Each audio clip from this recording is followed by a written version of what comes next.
অনলাইনত মাটিৰ খাজনাটো দিবলৈ ৰেজিষ্ট্ৰেশ্যনটো কেনেকৈ কৰিব লাগে তাৰ বিষয়ে আজি এইটো ভিডিঅ'ত মই আপোনালোকক দেখুৱাম। তো বন্ধু বান্ধৱীসকল স্বাগতম জনাইছোঁ আপোনালোক সকলোকে SK জ্ঞান আছামৰ নতুন এটা ভিডিঅ'লৈ। আপোনালোকে যদি অনলাইন যোগে নিজৰ মাটিৰ খাজনাটো দিব বিচাৰে তেতিয়াহ'লে আজিকালি সেৱা সেতুৰ যোনটো অফিচিয়েল ৱেবছাইট আছে সেই ৱেবছাইটটো আপোনালোকৰ মাটি খাজনা বা অন্যান্য যিবিলাক চৰকাৰী কাম আছে সেইবিলাকৰ কাৰণে মুকলি কৰি দিছে। তো আজি এইটো ভিডিঅ'ত মই দেখুৱাম আপোনালোকে খাজনাটো দিবলৈ ৰেজিষ্ট্ৰেশ্যনটো কেনেকৈ কৰিব।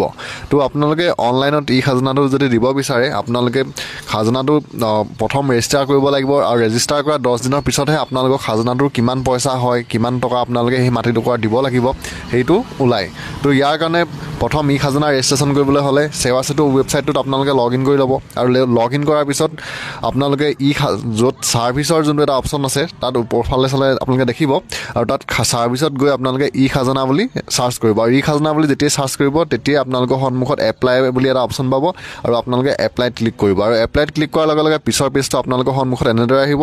ইয়াত প্ৰথম এপ্লিকেণ্ট নেমত আপোনালোকে খাজনাটো যোনে দিব খুজিছে তেওঁৰ নামটো দিব, তাৰপিছত আপোনাৰ মোবাইল নাম্বাৰটো দিব, তাৰপিছত গাঁওখনৰ নামটো দিব, তাৰপিছত এড্ৰেছ লাইনটোত আপোনাৰ ডাকঘৰটো দিব আৰু পিন কোডটো দি ইয়াত যোনটো প্ৰচিডৰ অপশ্যন আছে আপোনালোকে তাত ক্লিক কৰিব আৰু যেতিয়াই প্ৰচিডত ক্লিক কৰিব পিছৰ পেজটো আপোনালোকৰ সন্মুখত এনেদৰে আহি যাব।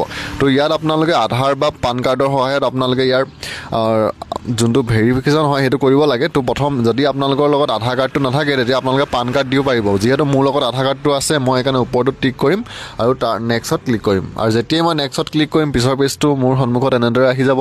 তো ইয়াত আধাৰ কাৰ্ডৰ নাম্বাৰটো দিবলৈ আহিছে, মই আধাৰ কাৰ্ডৰ নাম্বাৰটো দি ভেৰিফাই আধাত ক্লিক কৰিলোঁ আৰু ভেৰিফাই আধাত ক্লিক কৰাৰ লগে লগে মোৰ যোনটো আধাৰ লিংক মোবাইল নাম্বাৰ হয় সেই মোবাইলটোত এটা OTP গৈছে আৰু OTPটো দি মই ভেৰিফাইত ক্লিক কৰিম আৰু আপোনালোকেও এনেদৰে ভেৰিফাই কৰি ল'ব আৰু ভেৰিফাইত ক্লিক কৰাৰ লগে লগে দেখিছে মোৰ আধাৰ কাৰ্ডৰ যোনটো ফটো হয় আৰু যোনখিনি ডিটেইলছ হয় সেই গোটেই ডিটেইলছখিনি আহি গৈছে। তো ইয়াত আপোনালোকে দেখিছে কেইবাটাও অপশ্যন আছে, নিউ ৰেজিষ্ট্ৰেশ্যন, খাজনা পে'মেণ্ট, ডাউনলোড খাজনা ৰিচিপ্ট, মিছন বসুন্ধৰা 2.0 পাট্টা পে'মেণ্ট। তো গোটেইকেইটা আপোনালোকে ইয়াত এপ্লাই কৰিব পাৰে। তো মই যিহেতু ইয়াত এইটো প্ৰচেছতে এপ্লাই কৰিব পাৰে যিহেতু খাজনা আগত কাৰণে অনলাইন ৰেজিষ্ট্ৰেশ্যন কৰা নাই। তো প্ৰথম মই নিউ ৰেজিষ্ট্ৰেশ্যনত ক্লিক কৰিম আৰু যদি আপোনালোকে আগতে কৰি থৈছে তেতিয়া ইয়াত আপোনালোকে গৈ খাজনা পে'মেণ্টত গৈ পে'মেণ্টটো কৰিব পাৰিব। প্ৰচেছ আপোনালোকৰ একেটাই। তো মই নিউ ৰেজিষ্ট্ৰেশ্যনত ক্লিক কৰি নেক্সটত ক্লিক কৰিম আৰু নেক্সটত ক্লিক কৰাৰ লগে লগে পিছৰ পেজটো এনেকৈ আপোনালোকৰ সন্মুখত আহি যাব। তো ইয়াত আপোনালোকে প্ৰথম আপোনাৰ ডিষ্ট্ৰিক্টৰ নেম, তাৰপিছত আপোনালোকৰ ছাব ডিষ্ট্ৰিক্ট, তাৰপিছত আপোনালোকৰ গাঁওখনৰ নেম, তাৰপিছত আপোনালোকৰ মাটি টাইপটো কেনেকুৱা ধৰণৰ মাটি হয় সেইটো ইয়াত দিব লাগিব। তাৰপিছত মাটিৰ আপোনালোকৰ যোনটো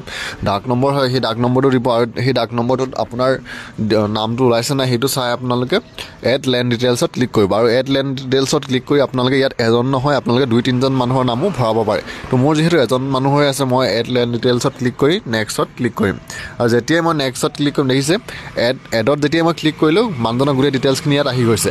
তো তাৰপিছত মই নেক্সটত ক্লিক কৰিম আৰু আপোনালোকেও নেক্সটত ক্লিক কৰিব আৰু নেক্সটত ক্লিক কৰাৰ লগে লগে আপোনালোকৰ সন্মুখত এনেদৰে আহি যাব। তো ইয়াত আকৌ OKত ক্লিক কৰিব, OKত ক্লিক কৰাৰ পিছত আকৌ পিছৰ পেজটো এনেদৰে আহিব। ইয়াত আপোনাৰ নামটো ইংৰাজীত আধাৰ কাৰ্ডৰ পৰা আহিয়ে যায়, আপোনালোকে অসমীয়াত টাইপ কৰিব, তাৰপিছত জেণ্ডাৰটো দিব, দেউতাৰ নামটো আপোনালোকে ইয়াত ইংলিছত দিয়াই থাকে অসমীয়াত দিব, তাৰপিছত বাকী এইখিনি চাই আপোনালোকে নেক্সটত ক্লিক কৰিব আৰু নেক্সটত ক্লিক কৰাৰ লগে লগে পিছৰ পেজটো আপোনালোকৰ সন্মুখত এনেদৰে আহি যায়। তো ইয়াত OKত ক্লিক কৰিব, আকৌ OKত ক্লিক কৰি নেক্সটত ক্লিক কৰিব, তাৰপিছত একেবাৰে লাষ্টৰ পেজটোত আপোনালোকৰ এনেদৰে আহি যাব। তো ইয়াত দেখিছে লাষ্ট খাজনা ৰিচিপ্ট। তো আপোনালোকে লাষ্টৰ যোনটো খাজনাৰ আপোনালোকে পে'মেণ্ট কৰা ৰিচিপ্ট হয় সেই ৰিচিপ্টটো আপোনালোকে ইয়াত আপলোড দিব লাগিব। তো ইয়াত দেখিছে মোৰ পট্টা নম্বৰটো আহি গৈছে, গাঁওখনৰ নাম, তাৰপিছত ইয়াত আপোনালোকে যোনটো লাষ্টৰ আপোনাৰ খাজনা ৰিচিপ্ট হয় সেই ৰিচিপ্টটো আপোনালোকে 2 MBৰ ভিতৰত আপোনালোকে PDFত আপলোড কৰিব লাগিব। ইয়াত যদি আপোনালোকে ফটো মাৰি আপলোড কৰে ইয়াত নলয়। তো আপোনালোকে PDF বনাই ল'ব আৰু PDF বনাই আপলোড কৰি নেক্সটত ক্লিক কৰিব আৰু যেতিয়াই নেক্সটত ক্লিক কৰিব আপোনাৰ সন্মুখত ফৰ্মখন প্ৰিভিউ কৰিবলৈ আহিব। তো আপোনালোকে এবাৰ প্ৰিভিউ কৰি ফৰ্মখন চাই ল'ব